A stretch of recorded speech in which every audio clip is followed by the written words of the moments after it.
Assalamualaikum warahmatullahi wabarakatuh. Perkenalkan, nama saya Nur Auladina, NPM 19520017.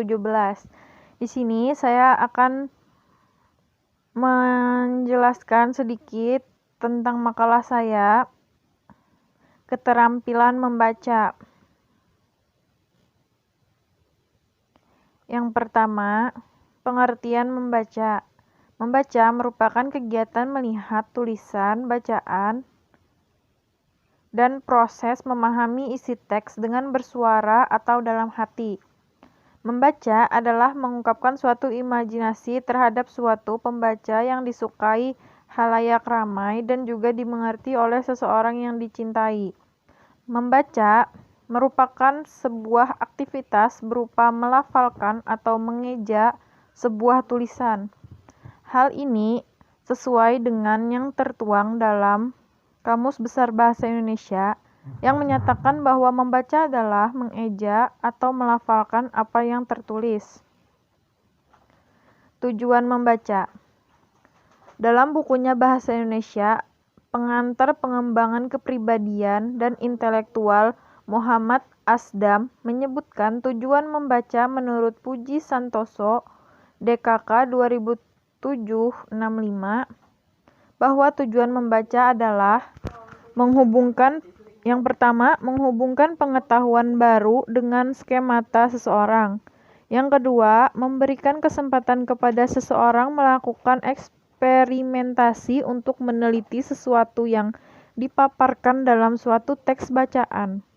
Yang ketiga, menjawab pertanyaan dikemukakan dalam teks bacaan.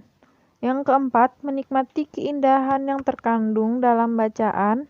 Yang kelima, membaca bersuara untuk memberikan kesempatan kepada seseorang menikmati teks bacaan. Yang keenam, menggunakan strategi tertentu untuk memahami teks bacaan.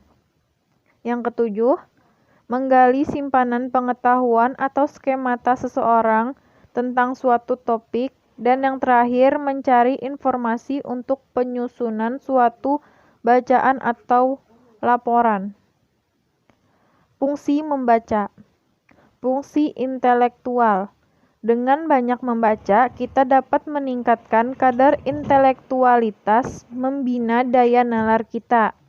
Contoh, membaca buku-buku pelajaran, karya-karya ilmiah, laporan penelitian, skripsi, tesis, disertasi, dan lain-lain. Fungsi pemacu kreativitas. Hasil membaca, kita dapat menggerakkan diri kita untuk berkarya, didukung oleh keluasan wawasan dan pemilihan kosakata. Contoh, buku ilmiah, bacaan sastra, dan lain-lain. Fungsi praktis. Kegiatan membaca dilakukan untuk memperoleh pengetahuan praktis dalam kehidupan. Misal, teknik memotret, teknik memelihara ikan lele, resep membuat minuman dan makanan, cara merawat tanaman, dan lain-lain. Fungsi religius. Membaca dapat digunakan untuk membina dan meningkatkan keimanan, memperluas budi, dan mendekatkan diri kepada Tuhan. Fungsi informatif. Dengan banyak membaca bacaan, informasi lebih cepat kita dapatkan.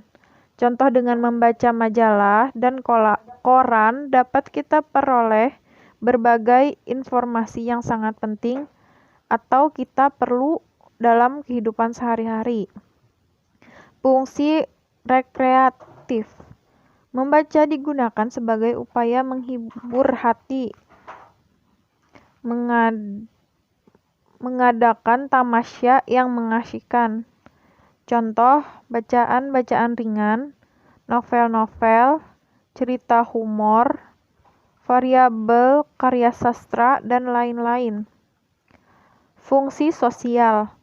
Kegiatan membaca mempunyai fungsi sosial yang tinggi manakala dilaksanakan secara lisan atau nyaring.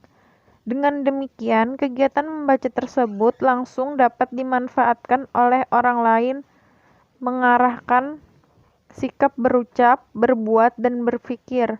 Contoh, pembacaan berita, karya sastra, pengumuman, dan lain-lain.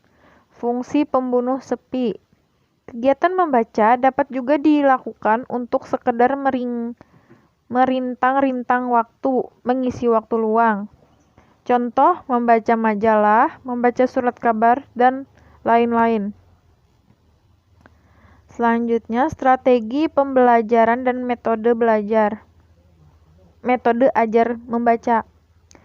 Metode pembelajaran MPP, membaca dan menulis pemula, merupakan program pembelajaran yang diorientasikan kepada kemampuan membaca dan menulis pemula di kelas-kelas awal pada saat anak-anak mulai memasuki bangku sekolah. Pada tahap awal anak memasuki bangku sekolah di kelas 1 sekolah dasar. Membaca dan menulis permulaan merupakan menu utama. Kemampuan membaca permulaan lebih diorientasikan pada kemampuan membaca tingkat dasar, yakni kemampuan melek huruf. Ada metode pembelajaran MPP itu ada metode eja, metode bunyi, metode suku kata, dan metode kata, metode global, dan metode SAS. Sekian yang dapat saya sampaikan. Jika ada kurangnya mohon maaf, salah hilap mohon maaf.